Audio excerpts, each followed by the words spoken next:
Hello friends, तो कैसे हैं आप लोग। मेरे ख्याल से आप लोग ठीक ही होंगे। चलो आज चलते हैं एक ऐसे वीडियो में जिसमें हम आपको आरआरबी ग्रुप डी के बारे में बताएंगे। इस वीडियो में आपको मिलेंगी पूरी जानकारी जिसमें eligibility, exam pattern, total vacancies और सैलरी के बारे में ऑल डिटेल्स मिलेगा इसमें।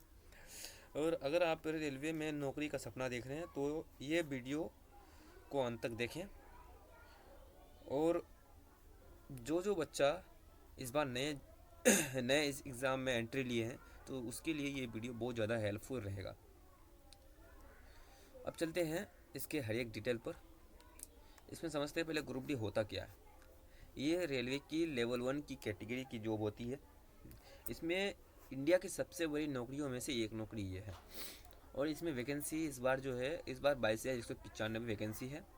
और इसमें मिनिमम क्वालिफ़िकेशन यानी आपको उस एग्ज़ाम को देने के लिए कम से कम आपको 10th पास होना ज़रूरी है। और ये ऑप्शनल में रखा गया है, या आईटीआई सर्टिफिकेट होने से भी चलेगा। और ग्रेजुएशन की इतनी ज़रूरत नहीं पड़ती है।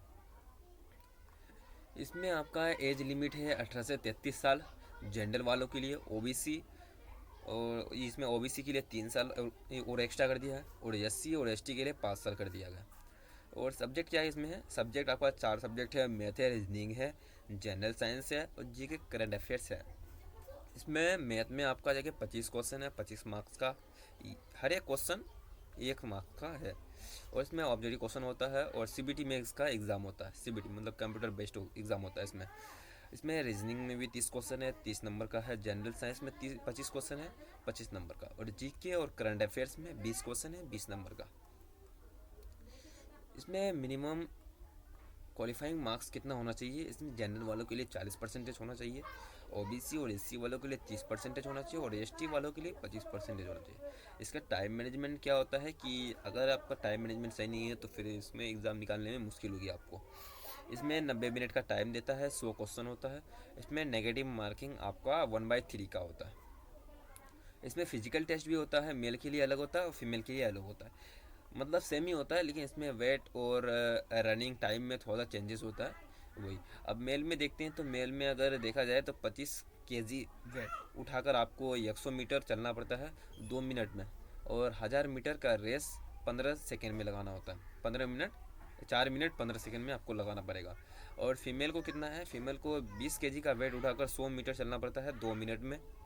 और आपको 1000 मीटर का रेस 5 मिनट 40 सेकेंड में फीमेल को ये तय करना होगा, चलना होगा इसका मतलब।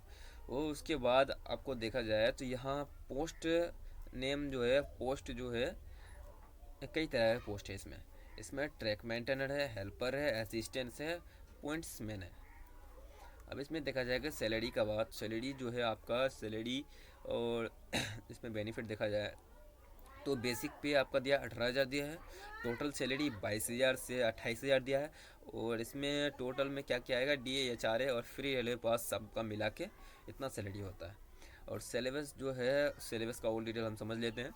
इसमें मैथ जो है, मैथ 9th और 10th का मैथ पूछा था। आरआरबी और ग्रुप डी का एग्ज़ाम जो होता है यही एग्ज़ाम, इसमें मैथ जो है 9th और 10th का पूछा जाता है। इसमें आपका क्या क्या स्ट्रॉन्ग होना चाहिए, percentage, profit loss, time and work and ratio.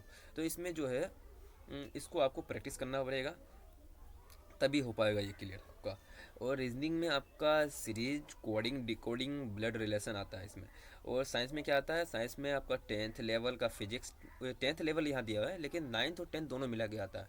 इसमें 10th लेवल का फिजिक्स, केमिस्ट्री, बायो आता है आपका। और जीके में आपका आता है करंट अफेयर्स से होता है, इंडियन हिस्टोरी, पॉलिटी और रेलवे जीके आता है। करंट अफेयर्स में आपका पहले साल का जो ये घटना घटा है, बड़ी बड़ी घटनाएं, वही आएगा। और आपका प्रिपरेशन स्ट्रेटजी क्या होना चाहिए आपको ये बता देता हूँ मैं।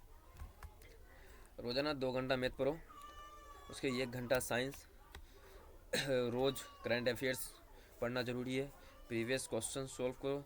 फिजिकल की प्रैक्टिस करना ये भी ज़रूरी है। उसमें हम आपको ये एक चीज़ और बता देते हैं। आपका अभी 3 मंथ बचा है, तो 3 मंथ में आप किस तरह से तैयारी करने से आपका बेस्ट रहेगा। फर्स्ट मंथ में आप क्या करो कि डेली मैथ जो है 1.5 घंटा पढ़ो। कितना घंटा, 1.5 घंटा मैथ पढ़ो। उसके परसेंटेज उसमें क्या क्या आएगा, परसेंटेज आएगा, प्रॉफिट एंड लॉस आएगा, टाइम एंड वर्क आएगा, टाइम एंड डिस्टेंस आएगा, सिंपल इंटरेस्ट है, ये सब क्वेश्चन आ जाता है। इसमें आपका 20 से 25 सवाल जो है रोज़ आपको प्रैक्टिस करना पड़ेगा, तभी कुछ हो पाएगा। और इसमें आपको 1.5 घंटा समथिंग देना पड़ेगा रोज़, अभी फर्स्ट मंथ में। और आपको जो है ये रीजनिंग डेली 1 घंटा, रीजनिंग आपको डेली 1 घंटा देना पड़ेगा, जिसमें से आपका आएगा सीरीज आएगा, कोडिंग डिकोडिंग आएगा, एनालॉजी आएगा, पजल्स आएगा। और साइंस में जो है, साइंस में भी 1 घंटा आपको देना पड़ेगा, जिसमें आएगा आपको 9th और 10th का एनसीईआरटी पढ़ लेना ऊपर ऊपर से, इतना खास मत पढ़ना, लेकिन 10th का थोड़ा सा बेसिक से पढ़ना होगा आपको, और 9th का तब भी ये कुछ कुछ पढ़ लेना, क्योंकि उसमें भी क्वेश्चन, ये उससे भी क्वेश्चन आपका फंसता है। उसमें आपको रोज़ 1 घंटा पढ़ना होगा, उसमें से आपको एमसीक्यू भी सोल्व करो, और आधा घंटा, जैसे आधा घंटा आप ये करो, क्या करें कि बुक को रीडिंग करो, उसके बाद एमसीक्यू सोल्व करने बैठो। लेकिन एमसीक्यू आपका बहुत ज़रूरी है, क्योंकि आपको जब तक प्रैक्टिस नहीं होगा तब तक आप उस एग्ज़ाम को क्वालिफाई नहीं कर पाएंगे। अब चलते हैं मंथ 2 में। इसमें प्रैक्टिस प्लस स्पीड चाहिए। मंथ 2 में क्या करो कि आपका जैसे 1 महीना हो गया, जैसे आपको सिलेबस की जानकारी होगी, उसमें बेसिक आपका कुछ कुछ मतलब 80% स्ट्रॉन्ग हो ही गया होगा। अब जो 80% तो नहीं, 70% आपका स्ट्रॉन्ग हो ही गया होगा, लेकिन 70 जो 30% है, ये 30% सबसे ज़्यादा खतरनाक होता है, क्योंकि उसमें प्रैक्टिस ही नहीं होता। प्रैक्टिस प्लस स्पीड उसमें बढ़ाना होगा। तो उसमें क्या करो कि रोज़ ये सब्जेक्ट को सिलेक्शन टेस्ट लो, उसके बाद हफ्ते में 2 मॉक टेस्ट, और हर वीक में हर एक टॉपिक को देखो मेरा गलती कहाँ हो रहा है, उस और उस गलती को पकड़ो, उस गलती को पकड़ के पहले उसको सुधारो। और सबसे बढ़िया आप क्या करो कि टाइमिंग लगा के तब कोई मॉक टेस्ट लगाओ। उसके बाद लास्ट मंथ में आप क्या करो, थर्ड मंथ जब बचा है, तो थर्ड मंथ में आपको हफ्ते में 3 से 4 मॉक टेस्ट देना होगा। उसके बाद प्रीवियस ईयर क्वेश्चन सोल्व करो। उसके बाद गलत सवालों को कॉपी बनाओ। जिसमें से आपका ये रूटीन जो है, अगर आप 3 बंद में ये रूटीन अपना बना लिए, तो इस 3 मंथ में आपका बहुत बढ़िया से एकदम एकदम सॉलिड तरीके से आपका ये निकल जाएगा एग्ज़ाम। क्योंकि जो तरीका आपको मैं बताया हूँ, तो वो तरीका आपके लिए सबसे बेस्ट होगा, क्योंकि अगर आप उसको सही तरीके से अपनाए, वही तरीके से आप अपनाए, या अगर आप 1 महीना पढ़ के छोड़ दिए तो फिर ये मुश्किल हो जाएगा, क्योंकि जब तक प्रैक्टिस नहीं होगा वो तक कुछ नहीं होने वाला ये एग्ज़ाम में। क्योंकि ये एग्ज़ाम में कट ऑफ मार्किंग है, भीड़ भी हद से ज़्यादा है। क्वेश्चन आसान हो तो क्या हुआ, लेकिन कट ऑफ मार्किंग में बच्चा मार खा जाता है।